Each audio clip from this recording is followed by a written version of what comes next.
Alright, The Cat in the Hat. Look! A cat! In a hat!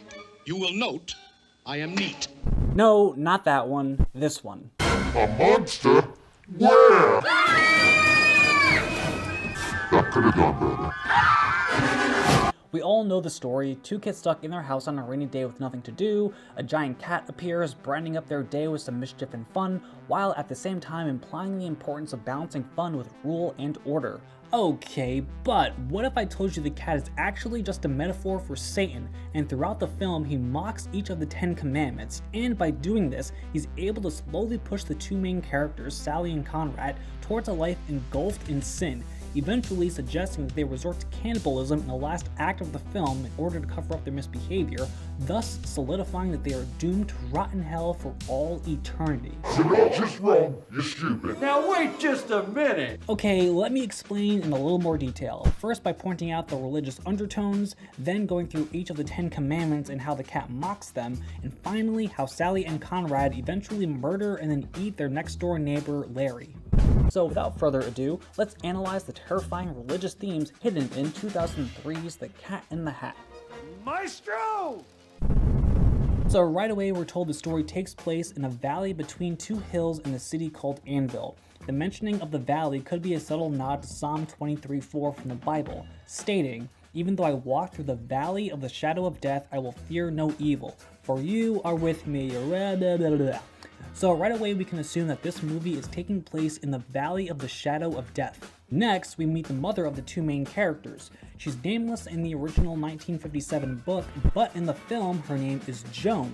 Why Joan? Well, further research shows that Joan originates from the Hebrew meaning a gift from God. Next, we meet Joan's boss, Hank Humberflube, an authoritative figure who is also a hardcore germaphobe. And although not deliberately stated, his constant efforts into keeping his hands clean could be symbolic for prayer, collapsing his hands, remaining clean, ridding himself of sin. Hank approaches Joan to deliver some expository dialogue. Long story short, Joan must host an employee dinner party at her home later this evening. However, if her house is even the slightest bit dirty, she'll be Ugh, sorry about that. Anyway, so this is an issue because Joan's son Conrad is a filthy fucking slob, unlike her daughter Sally, who is neat and orderly. So Joan comes home to find Conrad has destroyed the kitchen like the little shit he is, and Sally gets her ego fed when she hears that Conrad will be punished. So we're only about 5 minutes into the film and we can already see that Joan sucks at being a parent. Then Alec Baldwin shows up as Larry, the surface level antagonist. He wastes no time trying to convince Joan to send Conrad to military school so he can eventually marry Joan and the two of them can be shitty parents together. And speaking of being shitty parents, Joan ditches her kids and goes back to work, leaving the children home with her narcoleptic babysitter Mrs. Kwan. Now, as the story goes, the kids get stuck inside the house on a rainy day with nothing to do. They hear a noise upstairs and upon further investigation are introduced to The cat in the hat. There's no doubt about that. I'm a super fantastic evil. Steering away from the playful and welcoming appearance from the books, this cat is a large 6-foot-tall creature that has many features of a cat, but also an uncanny valley human-like appearance. He teleports around the house, frightening the children with his freakish nature. This brings us to our first commandment: I am thy Lord. The cat invades the children's privacy and insists he becomes their lord. This makes an apparent connection to the 1926 film Faust, having the cat's introduction very similar to the introduction of Mephistopheles, both characters being summoned from hell and having them appear in places the main characters run off to. Number 2. Thou shalt not have any strange gods before me. In order to truly be their great lord, the cat must do away with any other authoritative figures in their lives. He does this by stealing away a photo of their mother, hiding Miss Kwan away in a closet, and then insults the fish before breaking out into a song and dance to further lure the children onto a path of sin. Number 3. Thou shalt not take thy Lord's name in vain. Alright, follow me folks. So Sean Hayes, the actor playing Hank Humberflube, also does the voice of the fish. I believe this is a deliberate choice, seeing as Hank Humberflube is a highly authoritative figure who could be obsessed with prayer and invoking prayer onto others, as is the fish with the children competing with the cat as the voice of reason and trying to keep them free of the cat's sinful ways. So, being the cat's opposite, the fish is probably the closest figure to a holy god that we get in the film, and therefore the cat's biggest threat. So, if the fish is considered to be a god figure, the cat would want to make a mockery of him, and he does this by claiming the fish drinks where he pees and later refers to him as Shamu, a reference to a popular killer whale at the time. I'd love to. The Shamu is right. I really should be going. Also, a recurring theme of taking the Lord's name in vain is also shown with the character Larry. In times of panic, he'll often say Judas Priest, which is just a clean alternative to saying Jesus Christ. Judas Priest.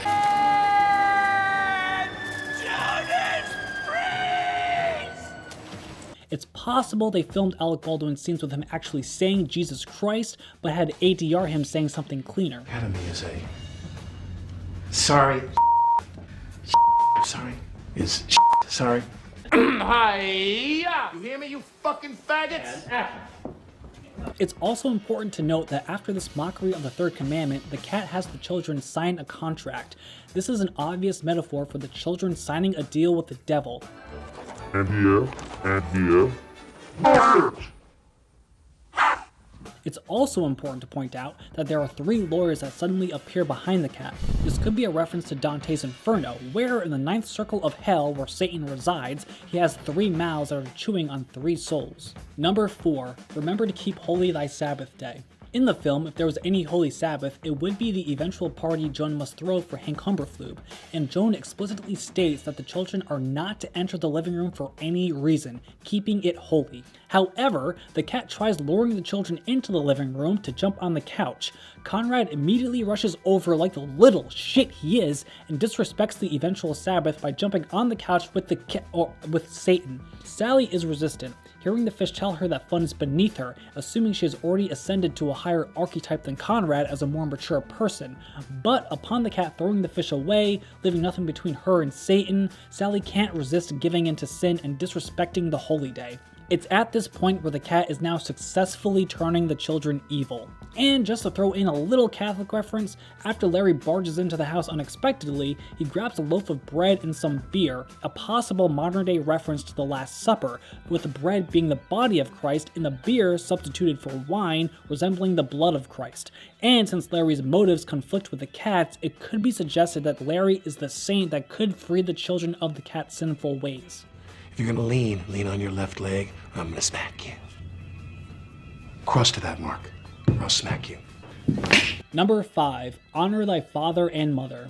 This is made a mockery when the cat takes the dress Joan planned on wearing that night and uses it to clean up the cupcake mess he just created. This infuriates the children, resulting in the cat bringing help from Thing 1 and Thing 2, iconic characters from the book. And staying true to the book while still holding on to themes of religion, the crate and clothing of the things are blood red, a possible symbol for them residing in and coming from hell. It's also undeniable that the things look like a cross between Cabbage Patch Kids absent of any soul and the first Nightmare Baby experiences. Number 6, thou shalt not kill. Upon Nevin's running away, the cat has a hard time hiding the fact that he's desperately itching to murder somebody. There is a third option. There is? Murder. Before making an attempt to bash in the brains of a small child attending a birthday party, he insists that they destroy the dog after it's captured. Alright, Nevins. Time to die. This was also hinted at earlier when the cat was making death threats while baking cupcakes. Did you just call my mother ugly? Shut up. I mean it. I will end you. Number 7, thou shalt not commit adultery. A tricky commandment to acknowledge in a children's film, there is a brief moment when the cat mentions a dirty hoe and how he still loves it. I'm sorry, baby. I love you. The hoe reference could just be a general reference to adultery, but in the previous scene when Larry gets his TV repossessed, you can clearly see a wedding ring on his finger. This is a contradiction, since earlier he expressed his ambitions to marry Joan, so it's possible that Larry has a wife that we aren't shown and he plans on committing adultery with Joan. Number 8, thou shalt not steal. After Larry captures Nevins, the cat suggests they steal the dog back from him. The children agree and the plan is a success. However, Larry quickly realizes he was swindled and rushes after the cat and children. This brings us to a scene that deliberately highlights the satanic themes in the film. They all rush into a phone booth that leads to an underground party. This scene feels very out of place from the rest of the film, and another reason why I think it was so poorly received. But I think it's obvious that this rape happening underground is one of the circles of hell, full of people the cat had previously visited and turned towards a life of sin in various ways. We can assume this, since it's clearly underground and most people are wearing a hat similar to the cat, implying they worship him. He is their lord, and the children will soon learn to worship the cat as their satanic lord as well. Number 9. Thou shalt not bear witness against thy neighbor. In short, this states you shouldn't lie to another person, and after leaving the party, or circle of hell, the cat claims he took the wrong hat, leaving him without any supernatural powers to help bring the children home. This is later revealed to be a total fucking lie, and I believe the cat did this in order to see if the children would voluntarily choose to commit sin to get what they want, which they did. They called for Satan's little helpers to bring them home quickly. They show up in Larry's stolen car, another example of the 8th commandment, and rush to make it home in time before Larry and Joan get there to see the mess they created. Again, this shows that the children are no longer conflicted by the cat's actions and are now voluntarily choosing to commit sin. Anything to slow down my mom. Make it slow down. Number 10. Thou shalt not covet. This could be read as a warning to not have any negative or sinful thoughts, which the cat claims to have had when he admits to planning the entire day of turning the children evil and destroying their house. Yep, I planned the whole day. The children are furious with the cat and tell him to leave, showing his plan has backfired. Now, the rest of the movie can be viewed in two ways. The more popular view is that the children learn from their mistakes on taking fun too far and must own up to their misbehavior. But admitting to each other their mistakes is enough of an arc for the cat to help them clean up the house, making it presentable for the upcoming party that eventually does go perfectly for Joan, leaving the family grown and happy with their lives. Or, once the cat leaves, it's clear the children have hit rock bottom. They're in more trouble now than they've ever been in before, and know what they did wrong. When all hope is lost, the cat emerges once again and claims they can play one last game. So there's just one last game to play. It's called Clean Up the House, kids. Or, in other words, cover up your wrongs and lie to your fucking mother. The children accept this with glee and the house gets cleaned up by all four of them. The party goes smoothly, Sally and Conrad are never punished for their misbehavior, and no one suspects anything about the cat and his shenanigans earlier that day. Or, in other words, the greatest trick the devil ever pulled was convincing the world he didn't exist. And to further solidify that Sally and Conrad have turned to a life of sin, there are subtle clues that suggest Sally and Conrad kill Larry off screen and resort to cannibalism by turning him into cupcakes that are served at the party. There's 3 hints at this. First, earlier in the film, a caterer by the name of Kate is introduced very briefly and then disappears from the film entirely. This man named Kate could actually be Satan in disguise, allowing Joan to welcome him into her house, and then he may have hid in a closet and shapeshifted out of Kate and into the cat in order to appear more fun for the children. The shapeshifting makes sense because of how stiff the cat seems to move throughout the film, suggesting Satan isn't used to appearing like a giant cat man. Also, the name Kate could just be the cat misspelling his name with a K instead of a C, similar to the misspelling of the Cupcakeinator. Which brings us to our second hint at cannibalism. The amazing Cupcakeinator. I'm so excited! It's repeated multiple times in one scene that this device can make cupcakes out of absolutely anything, and let's not forget the cat having a murderous temper in that same scene. Wait a minute, did you say anything? Anything! Anything? Yes, anything! Anything? Anything! Anything? I'll get you, and it'll look like a bloody accident. Anything now! Thirsty for the delicious taste of flesh in the form of cute little purple cupcakes. And as mentioned earlier, Conrad, the little shit, had destroyed the kitchen using a bunch of food to protect himself while sliding down the stairs. So with no food in the house, a party taking place that determines Joan's employment, and Sally and Conrad all cleaned up the time to spare thanks to the cat, it's not too far-fetched to believe that Sally and Conrad went next door to Larry's house, possibly with the axe we saw earlier, then proceeded to chop him up into little pieces, and since he was already covered in purple goo, easily slip his dismembered limbs into the Cupcakeinator and serve them to the entire party. There's even a deleted scene where Sally seems to get revenge on Denise, a girl who earlier didn't invite Sally to her birthday party, by serving her the cupcakes that hold Larry's remains inside. Thanks for the cupcakes, Sally.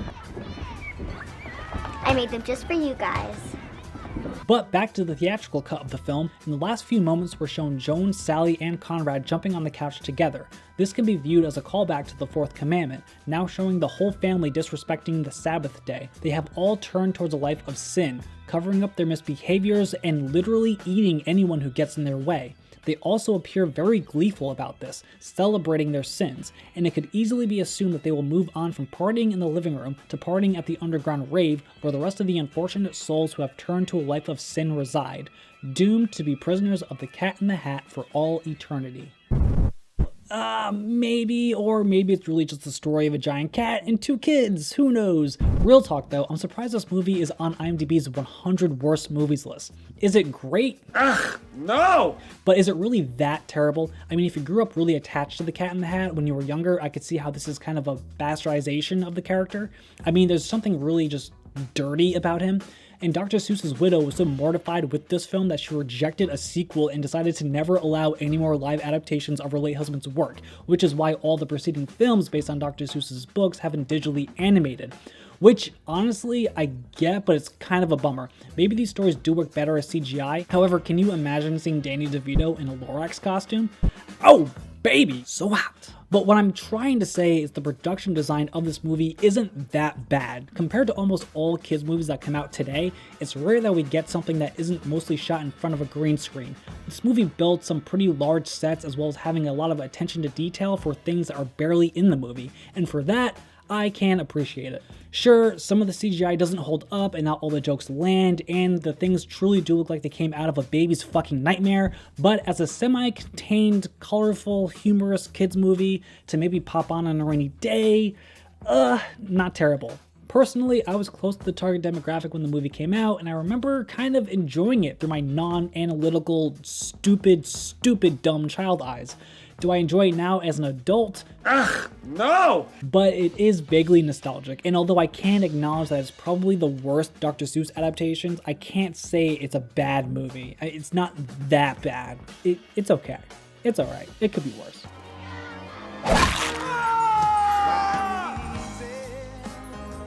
Oh, maybe it is pretty fucking bad. Jesus.